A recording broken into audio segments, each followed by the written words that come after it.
রাস্তা দিয়ে যান, বিভিন্ন ফল পাকড়া ফল বাইরা নিয়ে বসিয়া থাকে খাওয়ার জন্য, কেনার জন্য টাকা লাগে, পয়সা লাগে। অনেক সময় আপনার পকেটে টাকা নাই, আপনি কিনতে পারেন না, ক্রয় করতে পারেন না। মহান রব্বুল আলামিন বলেন জান্নাতের ভিতরে টাকার কোনো প্রয়োজন নাই, টাকার কোনো প্রয়োজন আল্লাহর জান্নাতের ভিতরে নাই। অর্থ সম্পদের কোনো প্রয়োজন আপনার জান্নাতের ভিতরে নাই। যা নেয়ামত চাইবেন আল্লাহ রব্বুল আলামিন 70 গুণ বেশি মজা দিয়ে সেই ফলগুলো আল্লাহর জান্নাতে আপনার জন্য রেডি করে রাখিয়েছে।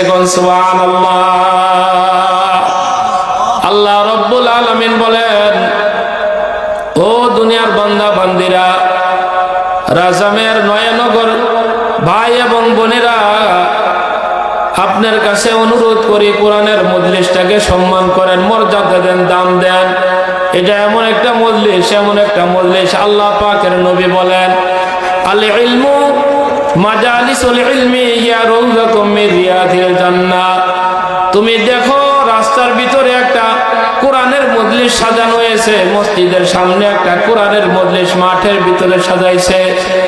আসলে এটা মাঠ নয়, আসলে এটা মাঠ নয়, আসলে এটা মাঠ নয়, আসলে রাস্তা নয়। যে জায়গায় কোরআনের আলোচনা হয়, আল্লাহ পাকের কালামের বাণী আলোচনা করা হয়, নবীদের বাণী আলোচনা করা হয়, আল্লাহ পাকের গুণ কীর্তন করা হয়, এই জায়গাটা মহান স্রষ্টার নিকটে জান্নাতের টুকরায় পরিণত হয়ে যায়। কোন সুবহানাল্লাহ। মাজালিসুল ইলমি, কোরআনের আলোচনা যেই জায়গায় হয়, হিয়া রাউযাতুম মিন রিয়াদিল জান্নাহ, এই জায়গাটা জান্নাতের টুকরায় পরিণত হয়ে যায়। এই জায়গার ভিতরে এসে এসে আপনি তাসবিহ পড়েন, সুবহানাল্লাহ, আলহামদুলিল্লাহ, লা ইলাহা ইল্লাল্লাহ, আল্লাহু আকবার। এই তাসবিহগুলো বলতে আছেন আর পড়তে আছেন, কি লাভ হয়, কি ফায়দা হয়, কি কল্যাণ হয়, কি মঙ্গল হয়।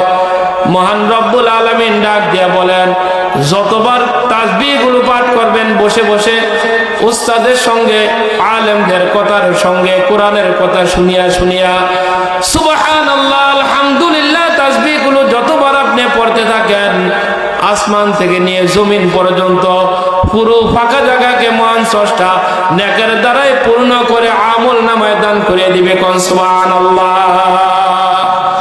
শুধু নেক দ্বারাই ভরপুর হয়ে যাবে তাই নয়, কিয়ামতের ময়দানে মিজানের পাল্লা এমন একটা পাল্লা হবে, এই পাল্লা যদি আপনার হালকা হয়ে যায়, আল্লাহ পাক বলেন ফাউম্মুহু হাবিয়া, হাবিয়া নামক জাহান্নাম আপনার জন্য ওয়াজিব হয়ে যাবে। এমন একটা কঠিন মুহূর্তে আল্লাহ পাকের নবী বলেন সুবহানাল্লাহ, আলহামদুলিল্লাহ, এই আওয়াজগুলো যখন আপনি মাহফিলে আসিয়া দিবেন, কোরআনের কথা শুনবেন, কোরআনের কথা বলবেন, কোরআনের কথা জানবেন, জানিয়া জেনিয়া আমল করার নিয়তে যখন আপনি শুনবেন, আল্লাহ পাকের নবী বলেন দুনিয়ার উম্মতরা শুনিয়া লও, কিয়ামতের ময়দানে মহান রব্বুল আলামিন মিজানের পাল্লাটাকে পরিপূর্ণ করে আপনার ঠিকানা আল্লাহর জান্নাত বানিয়ে দিবেন। কোন সুবহানাল্লাহ। ভাইরা আমার, বন্ধুরা, আল্লাহ পাকের ঘর মসজিদের সামনে কোরআনের আলোচনা হয়। যেই সমস্ত ভাইয়েরা এখনো বাড়িতে ঘুরে বেড়ে আছেন, বাড়িতে বসা অবস্থা আছেন, শো অবস্থা আছেন, মেহেরবানি করে দয়া করে অনুগ্রহ করে এসে যান। এমন একটা দামি মজলিস সামনে আপনি পাইতেও পারেন, নাও পাইতে পারেন, এমন একটা মজলিস। এই মজলিসটা যদি আপনি পাইয়া যান, হয়তো পারে মহান রব্বুল আলামিন নাজাতের জন্য উসিলা বানিয়ে দিবে। জোরে বলেন ঠিক কিনা? ভাইরা আমার, বন্ধুরা, বেতারার ভিতরে চাঁদপুর বেতারায় এই যে বিশ্বাবুদুর আপনাদের সামনে আসছে, মাওলানা আবু বকর সিদ্দিক আল কুরাইশি পীর সাহেব, ওলি বংশের লোক, ওই লোকেরা ওই হুজুরের সাথে কিছুদিন আগে আমি আলোচনা করে আসছি। সেই বেতারা চাঁদপুরে ভাইয়েরা আমার, বন্ধুরা, হুজুরে অনেক সম্মানী লোক, মর্যাদাবান লোক। হুজুর আসছে আপনাদের মাহফিলে, কোরআনের কিছু কথা আপনাদেরকে শোনাইবে, হাদিসের কিছু কথা আপনাদেরকে শোনাইবে, যে কথার উপরে আমল করতে পারলে পরে হইতে পারে মহান রব্বুল আলামিন এই কথার দ্বারাই আপনাকে নাজাতের ফয়সালা করিয়া দিতে পারে কি পারে না। ভাইরা আমার, বন্ধুরা, আমি বলতেছিলাম নবীদের অসংখ্য হাদিস থেকে একটা হাদিসের টুকরা আলোচনা করিয়াছি। আল্লাহ পাকের কালামের অসংখ্য আয়াত থেকে একটি আয়াত আমি তেলাওয়াত করিয়াছি। এই কোরআনের আয়াতের দ্বারায় নবীদের হাদিসের এই আলোকে কিছু কথাবার্তা বলা শোনা তা অনুযায়ী মানিয়া চলিয়া আল্লাহ যেন আপনার আমার ঠিকানা জান্নাতুল ফেরদাউস নসিব করে, সকলে বলি আমিন। বলা হয়েছিল আল্লাহ পাকের ঘর। এই ঘরটা কিছুদিন আগে আমি দেখিয়ে গেছিলাম, ছোট একটা টিনের ঘর। মহান রব্বুল আলামিন তার বান্দা বান্দীদেরকে দিয়ে বেহেশতের একটা বাগানে পরিণত করিয়ে দিয়েছে। কোন সুবহানাল্লাহ। ঘর বানাইলে কি লাভ হবে, কি ফায়দা হবে? বাইরে একটু পানি আনে, একটু পানি আনে।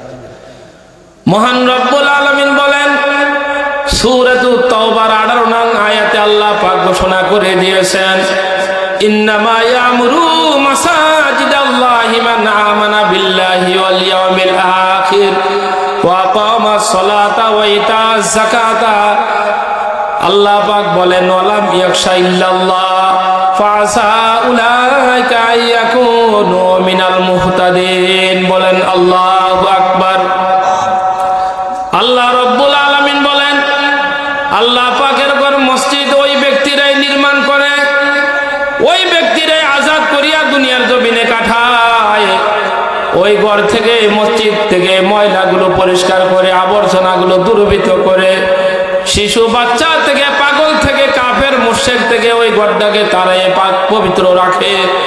মান আমানা বিল্লাহি, যারা আল্লাহর উপর ঈমান আনে, ওই ইকামাস সালাতি, নামাজ যারা সুন্দরভাবে আদায় করে, ওই তাই যাকাতি, যাকাতগুলো যারা আদায় করে। লক্ষ টাকার মালিক আল্লাহ আপনাকে আমাকে বানিয়েছেন।